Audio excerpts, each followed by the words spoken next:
Ooh, I love it when you do that. What? When I clap? Your hands, yeah. Why? It's like TV.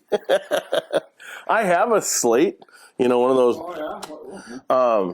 But the funny thing is, I bought that I don't need one, but I bought it because I thought that would be cool when I went to one of the woodworking shows, have all the other YouTubers sign it.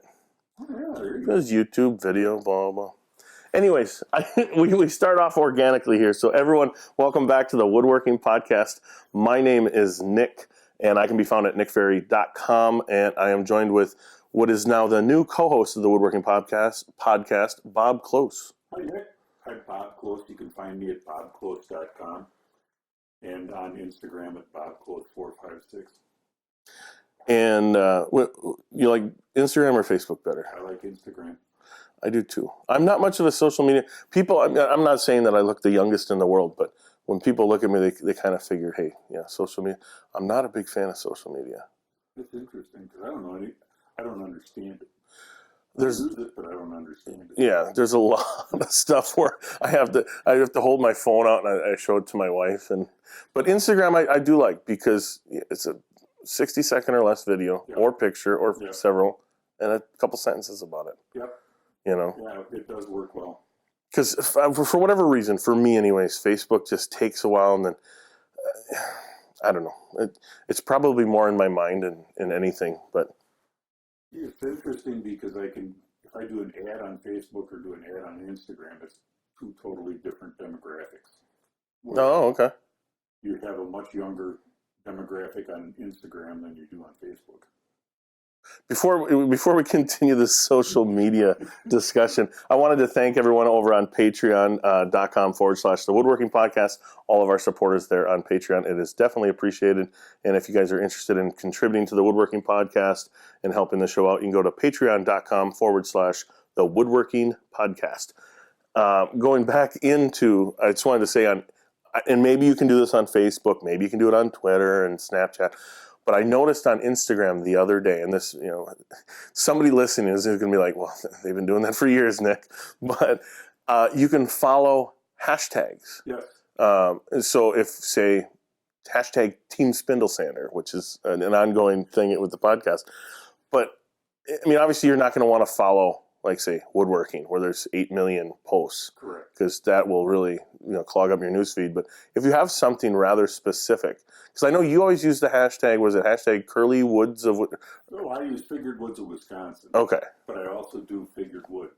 And it's surprising how many things you get off just the hashtag. Yeah. I don't know. I thought that was halfway interesting, that you can follow a hashtag. And because I had, what was it? Oh, that Curly Maple keepsake box that I'm making. Mm-hmm. I had that initially kind of put it out on Instagram as a Valentine's Day type thing. And it was hashtag Valentine's Day challenge. Okay. I want to say. Yes, it was. Yeah. And I followed well, there you go. Yep. So that's when I realized you could follow it. And I'm like, well, that's even better. Because now I can make sure that I don't have to come back every day or two and type it in. You're right. The only thing I still don't get is you got to type in all those hashtags, and my fingers are kind of large. So if there's misspellings on mine, I'm sorry. That's what it is. Well, because Bob and I were driving back from Milwaukee 2 days ago on Sunday, and we'll talk more about that. We went to the Midwest. Bob invited me to be a guest, his guest at the Midwest Tool Collectors Association, and they have national shows and then kind of regional shows. But on the way back, I was trying to show. I had gotten a single bevel hatchet, a skiving knife, and a couple other little odds and ends.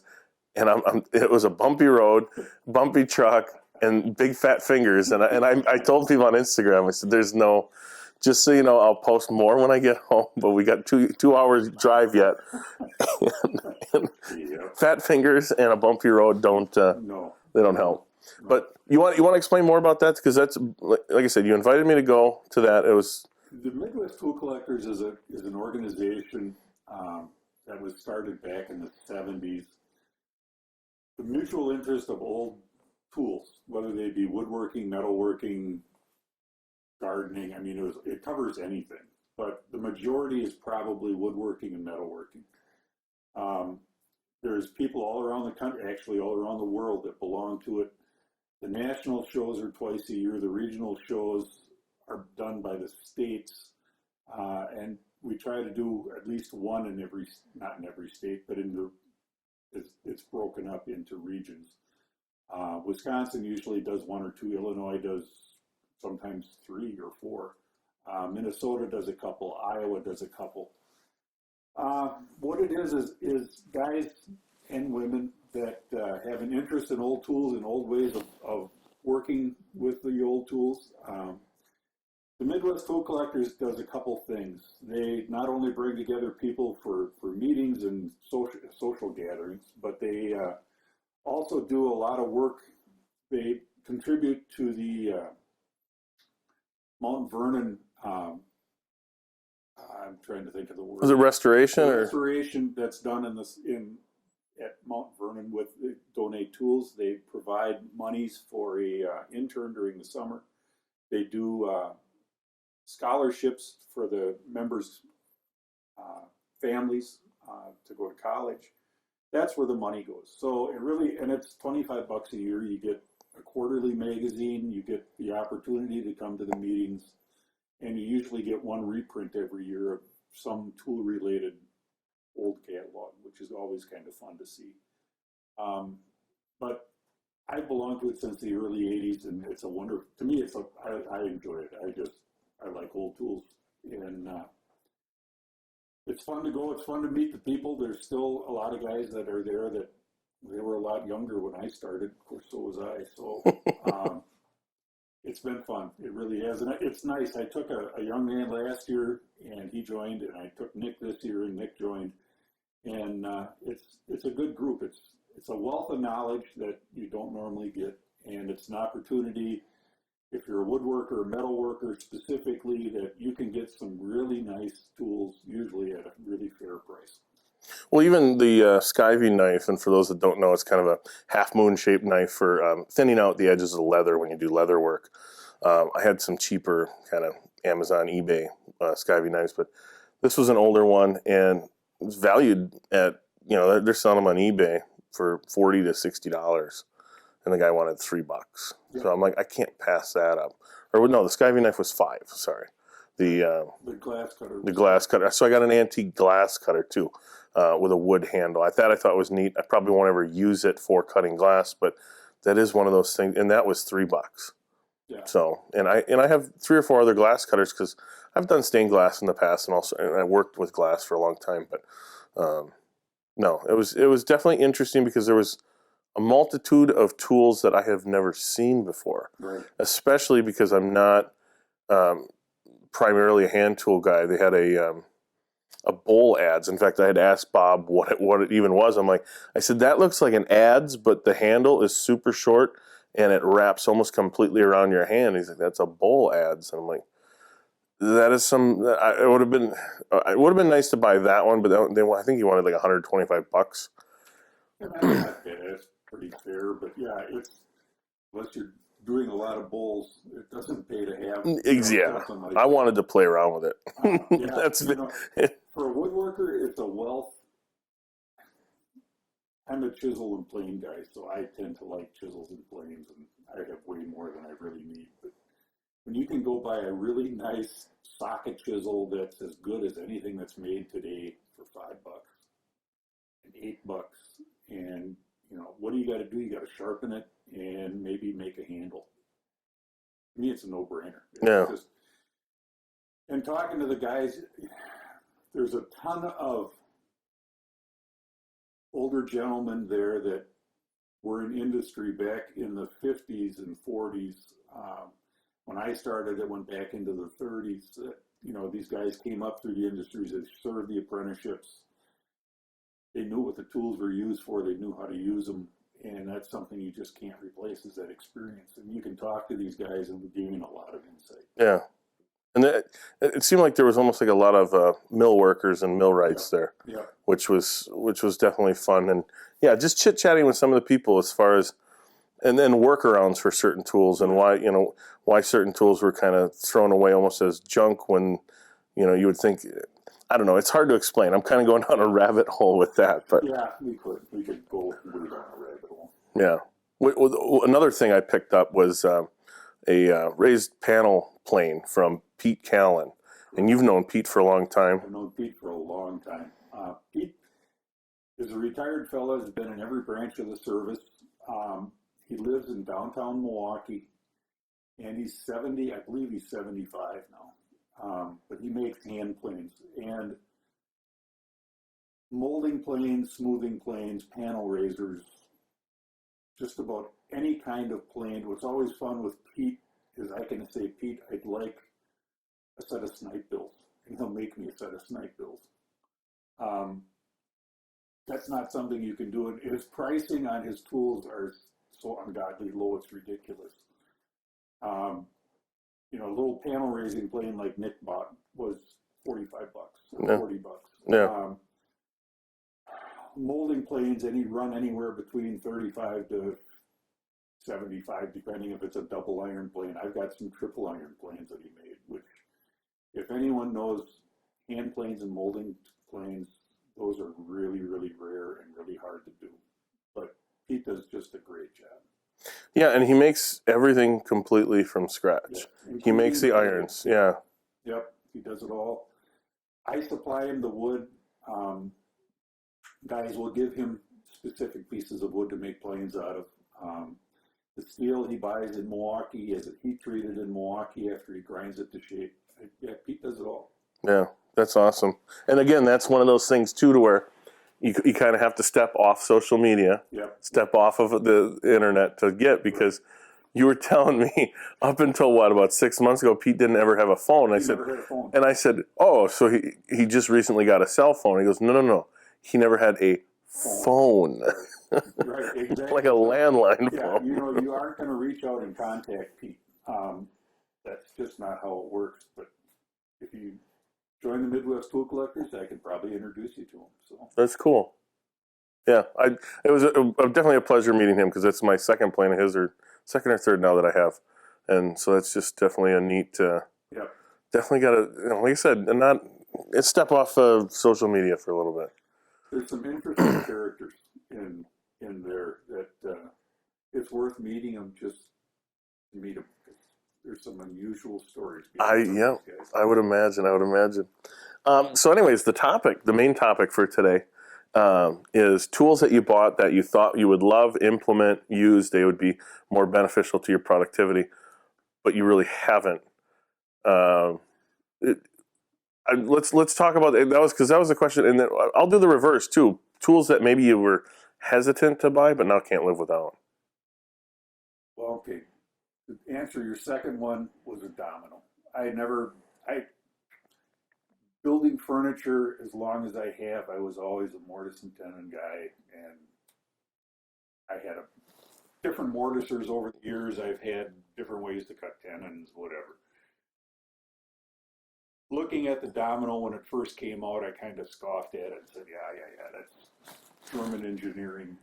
Somebody had too many beers, but it works, and it works slick as a whistle. I have one, and I love it, and I use it all the time, and I'm glad I have it. There's a lot of Festool things like a track saw. Guys that haven't like them, and I don't have an issue with it. For years, I used plywood, and a circular saw does the same thing. It's not real hard to make up a fence, and you can make it up, and you don't have to buy metal fences. You want an 8-foot fence, you cut up a sheet of plywood and make a fence. So it's not hard to do. It's not hard to make a straight edge, but that's kind of the reverse. Had a guy ask me the other day about he was buying a Festool jigsaw because it was so much better than anything he had seen on the market, because it would cut through thicker material. And I said, you ever think of buying a longer blade? I said, I've got an old Milwaukee jigsaw that I've had for 30 years, and I cut a big top the other day that was 2.5 inches thick. I just bought a longer blade, cut it just fine, smoothed it out with a sander. I was good to go. And I'm just going to kind of interject this. I'm going to apologize ahead of time. We were having audio issues before, and I think they're back to where Bob is kind of ducking in and out. My apologies. I will work on that for the next one, but we're trying definitely. It's a new setup for me, completely different, and so yeah, my apologies in advance for that because I just know I'm going to bring this into the computer, and I can kind of hear it. That's why I'm wearing headphones for anyone watching on our YouTube channel. It's not cold in here. His ears are fine. Yeah. So we were talking about, so a domino is one of those tools where you didn't necessarily think that you were going to utilize it But much. I'm glad I've got it. Yeah. And you have the 500. Yes, the Yep. smaller one. And I have the 700, and it was in a tool trade that I actually acquired it, but it's on my list to have the 500 because, and I know Seneca makes an adapter to where you can cut the smaller dominoes with the 700, the larger domino. But the large domino is a tank. It's heavy. It's bulky. It's not worth the trade off for me. But I do want to do some outdoor stuff that I have planned. A buddy of mine's building a cottage, or supposedly building a cottage at this point. But and there was going to be some outdoor stuff to where those bigger dominoes would definitely come into play. So I don't want to quite get rid of it yet. Okay. But I would definitely like the smaller one. I know a guy that does doors that has the big one. He likes it because Yeah. it makes doors. Yeah. You know, and it is perfect for that. It's massive. It's good. But yeah, looking at the big one, I didn't see a use for it. Yeah. For me. So, Well, yeah, and I probably wouldn't have. I should say probably I really wouldn't have bought, but it was a barter situation for something I had. So I'm like, whatever works. But you have the glint in your eye, like I can use that. yeah, well, it was a win-win, I think, because it was actually for a CNC, and I had gotten the CNC from a company, and I really just had no ambition to use it. It was just sitting around, and this guy had the domino sitting around, and it was a nice trade because I'll get more use out of the domino than I ever would have with the CNC, and vice versa, I think, for him.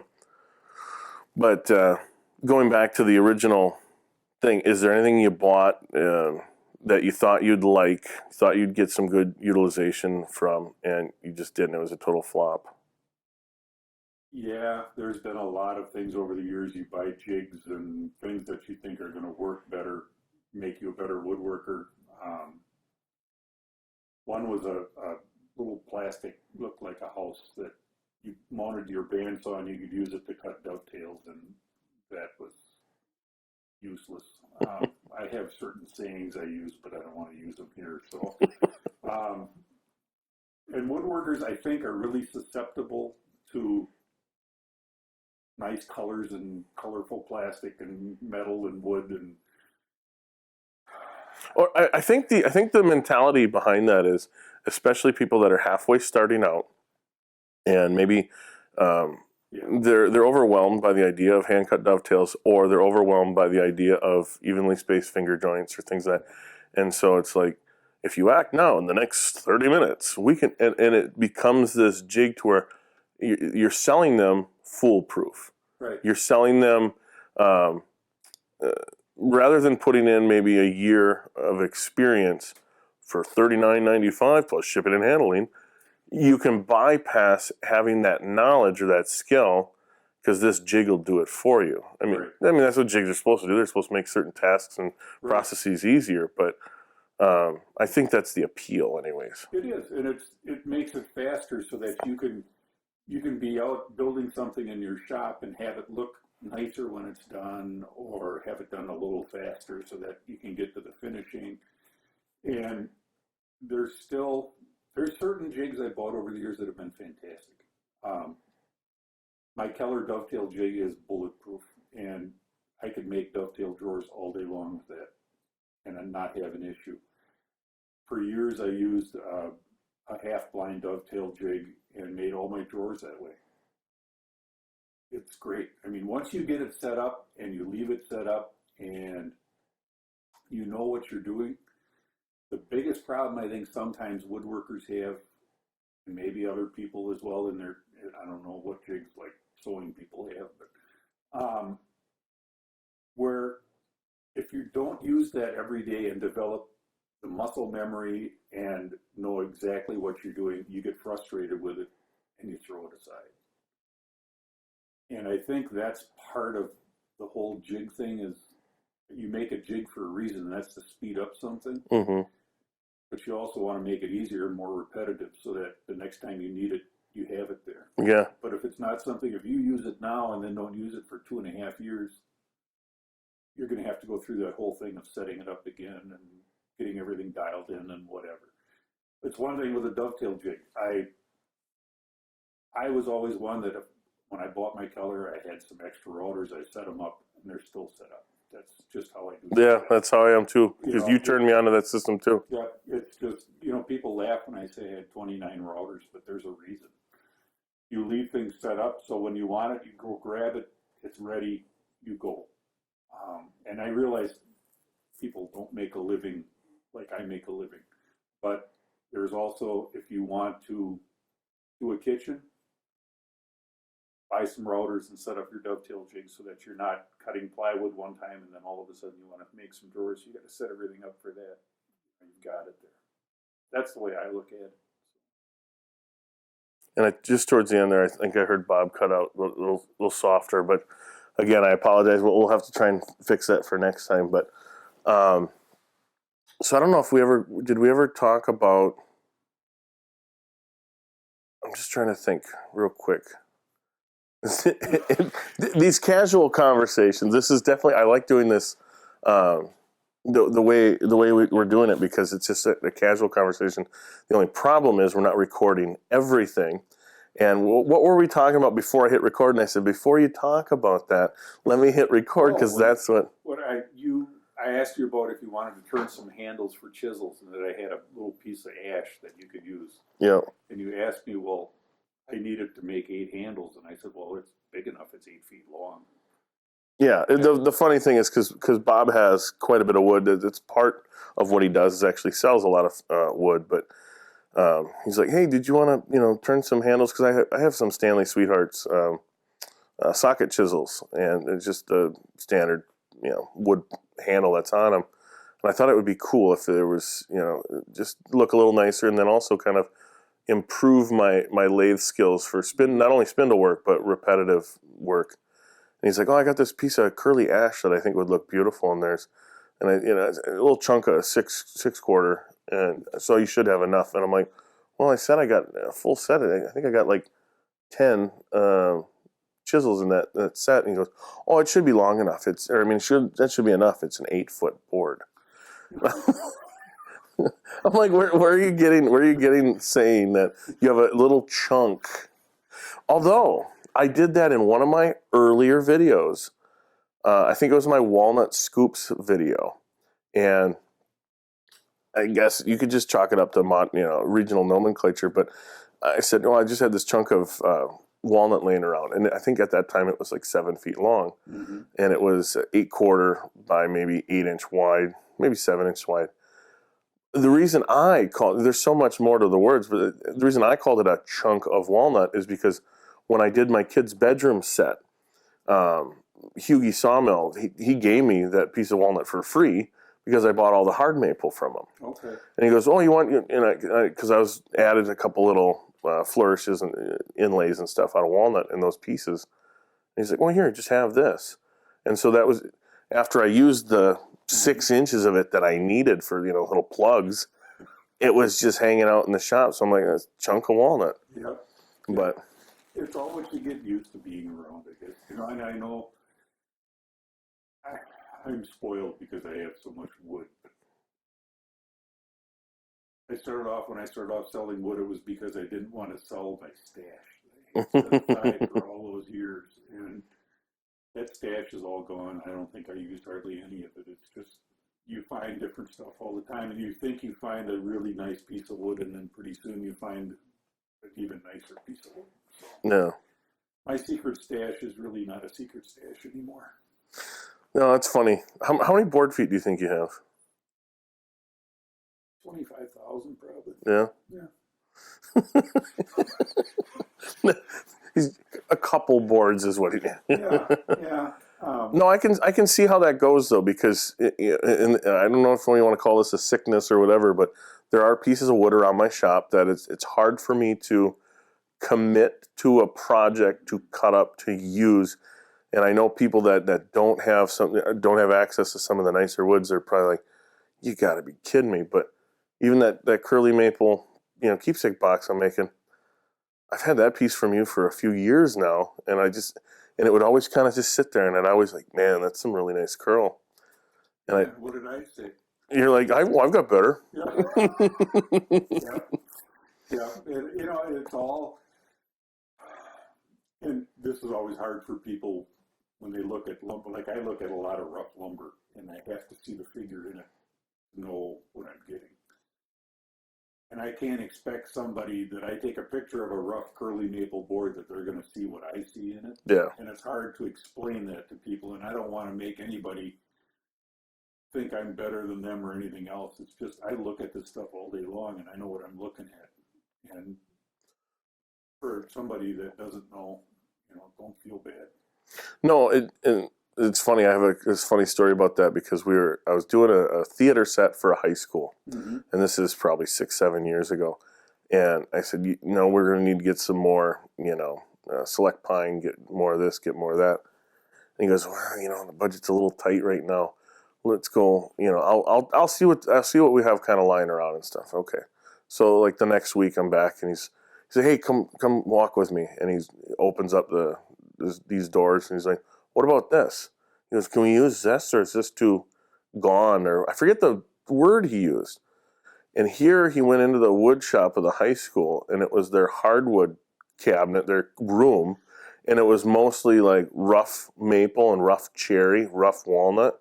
And he thought it was like almost like dunnage, like it was off the bases of flatbed trailers and stuff. Yeah. I'm like, your shop teacher is gonna kill you if I start nailing this together. And I said, don't you realize that? And it was a learning experience that he didn't know, what rough lumber was underneath, Yeah. And that's what made me think of that when you said. But yeah, I wish I would have almost just, it wasn't my wood to play with, so that's why I didn't want to, but I would have loved to just joint one face and just wipe some, spirit over it and go, you see what it is now? He's like, whoa, yeah, I'm glad we didn't use that. Yeah. Shop teachers in schools have it hard enough with a budget and trying to get lumber and all that.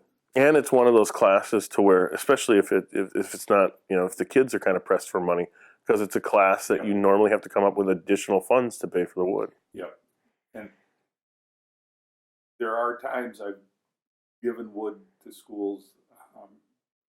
I'm not opposed to that at all. If you're a local school and you need something, come and ask. I'll see what I can do. I got some connections. There's different things I can get. Finishes, stuff like that may be expired that they can't use in a cabinet shop, but can be used for the kid in school that wants to use it for a finish on a table. May not hold up as long, but that's okay. All right, let's see here. We got about 28 minutes. What we didn't cover was kind of the main question was tools that you thought you would use, because we covered tools that Well, basically, I wanted to you're selling your main table saw. Yeah, the big one. Yep, the big Northfield. I bought that. It's a big industrial Northfield sliding table saw, but it's not like a European sliding saw like a cabinet shop uses. It's got a table that's on the side next to the blade that rolls back and forth about 32 inches. And I thought, as a furniture maker, that would be really handy for me. And it's just not. Yeah. And I for years I lusted after one of these, and I had a chance to buy it, and I bought it, and I was just tickled pink. And I got it in the shop, and I cleaned it up and worked on everything, got the sliding table working great. And if you're doing anything over a couple feet long, forget it. It just doesn't work as well as what I thought. Some guys love them. I don't.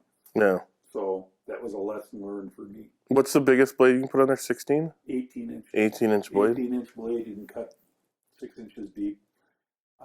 Have you ever cut 6 inches deep on there? No, because I'm afraid to put an 18-inch blade on it. I put a 16-inch blade on it, and honest to goodness, sounds like a jet airplane. And I've cut with that a lot, but man, is it loud, and you just don't want to get your fingers near it. And for me, I mean, I can use a shaper, I can do a lot of things and not be scared, but that big blade on that table saw does make the hairs on your neck stand up. I'm trying to think, for a question that I knew about now for about a day or two about this was going to be the topic. I mean, woodworking related. I have like mechanic items. My mom had bought me a ratchet at the end, was like a 2-to-1 gear ratio, but that made the head of the ratchet just huge. Okay. And I only kept it because she bought it for me. Right. But that was, but it doesn't really fit the parameter of what we're talking about. I didn't buy it thinking it would be useful. My mom thought it would be useful. She's bought me a few as seen on TV things over the years, and I always feel bad trying to be like, no, that's not really what I... And the funny thing is, too, I was into woodworking very young, probably before I hit double digits, and around 11 or 12, she bought me a torque wrench, and she goes, this will help you in your, building stuff. And I'm like, no, this is for tightening bolts and stuff to an exact... Oh yeah, you want to make sure they're tight on your, the wood stuff. And I'm like, no, it's mostly for auto mechanics, Mom. But thank you.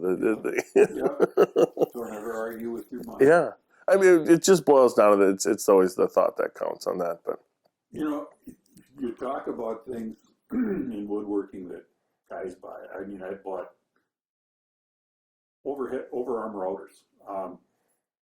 I've had, I think, 3 or 4 of them over the years. I buy them, fix them up, and never use them. And I think, I'm getting rid of it. I need the space. I sell it. 2 months later, I'll see another one and think, those, they really should get one because I could use it for something. And it's like, gee, for what? I'm not a guitar maker. I don't do inlay stuff that much. It's just one of those things that you lust after something and you really don't need it. Yeah. Spindle sanders. You get guys that argue about spindle sanders. I've had different ones over the years, and I love mine. I got a big Max with 10 different spindles, and I use it all the time. Yeah. A mortiser. I've had big industrial mortisers. I've had little benchtop ones. The one I've got now is a little Powermatic that I bought 15, 18 years ago. I don't use it. I use a domino. Yeah. I can see myself going more towards the domino when I get the 500 for, say, like mission style furniture. Yep. But and I've had people over the years, because my hollow chisel mortiser, for anyone watching on YouTube, you should be able to see it there. But it's always kind of in the background of my videos, and people, do you use it a lot? And I said, well, no, but I shouldn't answer that first. Is it of value to me, and did it pay? Yeah, absolutely. Yep. The first 1 or 2 mission style beds paid for itself. Yep. In pulling my hair out alone. Yes. I mean, but because a lot of those thin parts, yeah, you can mortise them with a mortising chisel. Yeah, you can mortise them with a router, and then it's kind of but just being able to and there you go, you got your mortises, and for years I made end tables and coffee tables and things, because I did a lot of traditional work, so everything was mortise and tin, and I used my mortisers for hours at a time, but there was nothing that worked better. It was just chopping stuff out and getting it done. And yeah, you're right, you don't use it all the time, but it's one of those tools that you're glad you got it when you need it. Yeah. How about a lathe? I use mine a ton, way more than I thought I would. Originally, when I bought my lathe, I actually bought it in anticipation for making other components to other things. Mm-hmm. I kind of touched on that Charles Ingalls table, Right. and that you would need a lathe for in various things. But I kind of immersed myself in bowl turning, because I visited my friend Braxton in Vegas, and Woodturners Anonymous podcast, by the way, if you guys are interested in a wood turning podcast. He runs that, Braxton runs that with Jason Rausch and Carl Jacobson. But I can come out and it can be really late, and I don't know, I just seem to get lost in turning a bowl. I mean, you saw I had, I don't know, 20 of them just piled up. That's kind of one of those things. I do the same with spoons, though. But spoons I can do right at my computer. Because I sit there and my office has just got wood shavings all in it. That's fine. I sweep it up every year or so. My wife is totally cool about it, too, because she doesn't mind if I carve in the living room while we're even watching TV, just so long as I sweep that up every night. That's nice. But yeah. I don't think, I've never done that. I'm not a turner. I don't like turning. I've never liked turning. I'm a flat work guy through and through, I guess. I did turn legs. I had a good buddy of mine that turned legs for me for a long time, and that's why I've got so many stacked up I got to get rid of. But I've tried bowl turning. The most fun I had turning on a lathe was turning handles for chisels. That was about as much as I enjoyed. If I want to go relax, I'll go take a board and plane it. That's just take a hand plane and make shavings. That just works for me. We should turn a bowl together. I'd watch you. I'll get you a chunk of wood, but I'd watch you. Ever since, and I was super appreciative to Braxton because, I've done a fair amount of turning before I got this lathe, but it was a lot of theater stuff, and I was hoping, I told you when we were riding to that tool show about that, but I wanted to show more of that, but it taught me a lot of bad habits because there's no grain direction, there's no good or bad technique when you turn foam, and there's no catches. You can almost sit there with a scraper and just go to town, and it really doesn't matter. But what was it? Oh, Braxton was teaching me bowl turning, and just having 2-3 techniques that really were nice, clean cuts just made it all worthwhile. But anyways, we should probably wrap this one up. This one's been going a little bit over. We're shooting for probably right around 30 minutes for these podcasts. It just seems like a better format for us. But your opinions are always welcome. And in fact, if you guys have any questions or ideas for topics for the show, go to the woodworkingpodcast.com, and then there's a contact us thing, and you can fill out a little thing and have your question. Maybe it'll be the topic for the next show. That helps out a lot.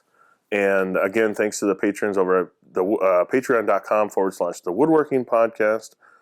And I'm trying to think of how to wrap this up. But go ahead and leave a review over on iTunes as well. If that's how you listen to the Woodworking Podcast, that definitely helps out over there. And like I said, any suggestions, questions, comments, concerns, or even just to say hello, hop in onto the woodworkingpodcast.com and leave us a message on there. That works. Cool. Good. You got anything else to add other than goodbye? Nope. I'd love to hear some questions. If somebody's got some, I'll tell you what I think an answer might be. There you go. Awesome. Well, you guys take care. Thanks.